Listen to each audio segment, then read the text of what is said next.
This is Ed Harris, Confront Nation. So there's something I want to talk to you about. A lot of traditional Christians are very nervous when we use the word Torah in our teachings. The Torah, T-O-R-A-H. Torah, what are you talking about? Torah.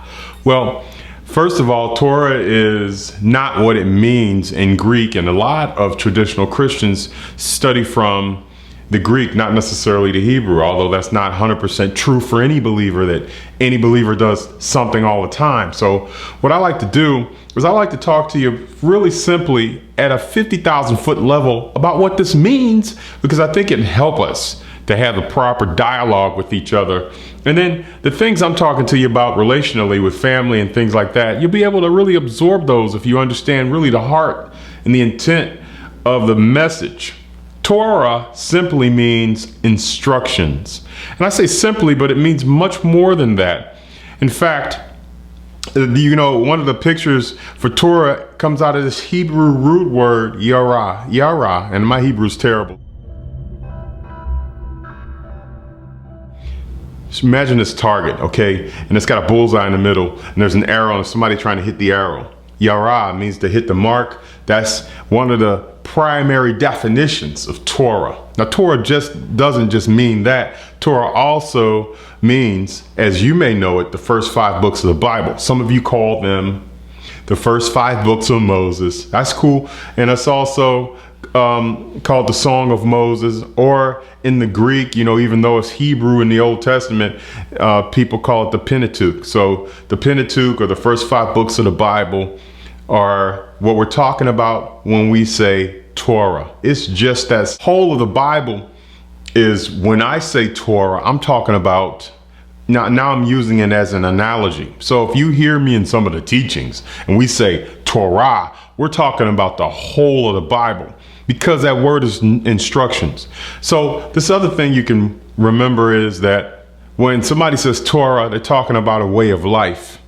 And that way of life word in Hebrew is halakha, which means to walk. So there are all these words that are interwoven into this word Torah. So it's not just Torah, first 5 books of the Bible. This means this guy or this kid or this boy or this man or this woman believes only in the Old Testament and not in the New Testament. That's certainly not what we're encouraging here at Confront Nation. And want to encourage you, a lot of people that you talk to that are messianic, they may not even be able to articulate that that's not what they mean. But I can promise you that is what they mean, that they're trying to get you to understand all of the scriptures, starting with the first 5 books of the Bible. Again, this is a powerful thing, but I want to bring you to another understanding. If you go into the Greek has something that we can really glean from and really get an understanding why there's such a rigid meaning. Or when you hear most traditional Christians, they hear that word Torah, they get kind of upset. I mean, there is the spirit of anti-Semitism that goes with this word as well, but there are some other things that really cause people to just like freeze up. In the Greek, the word Torah means law.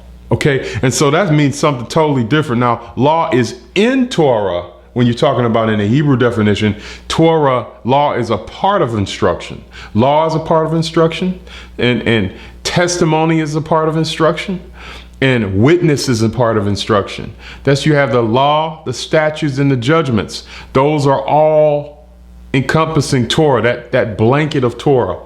But if you go over into the New Testament, you see this word law. And that word law is in the Greek nomos, N-O-M-O-S. That has a very strict connotation. So in the strict connotation of nomos, you get law, and law is law. And they use that in the Greek. It has a it's very rigid. So it doesn't have the freedom that we have in Torah.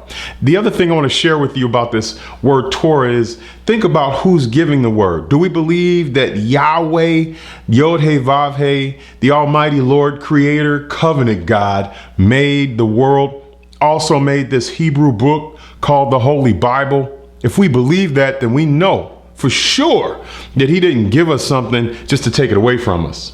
In fact, people will tell you, well, we're not under the law. Well, it's apparent we're not under the law. The way we attack and do all these bad things, morality issues.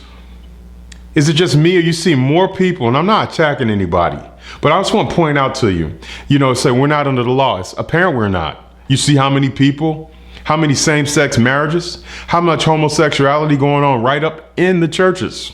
Also, how much tattoos. I know we say, well, don't judge a person and be not judged, and we misquote those scriptures.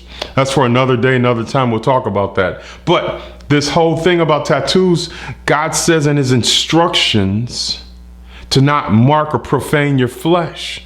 It's in the Levitical instructions, which is a part of God's word, and God is his word. He can never not be his word. And so you think about this, right?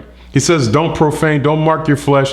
And we say, I don't want to be under the law. What about when James says, show me your faith, I'll show you my faith, he says, by my works. So James or Leviticus, which one do you want to choose? Hey, I hope this has been helpful for you. Of course, designed to incite and spark up something inside you. Ed Harris, Confront Nation. Check us out. We got the tube up and running, YouTube and confrontnation.com. Come there often, be there often, and hope to see you again soon. Be blessed. Confront Nation provides audio teachings. You can log on to confrontnation.com for more information. Have you checked out our brand new coaching program? Not only do we have a coaching program for married couples, we also have a singles coaching program. These programs are designed to impact and take your relationships to the next level. With the God of Abraham on your side, who can overcome you? You will overcome. You will be victorious. Check out confrontnation.com.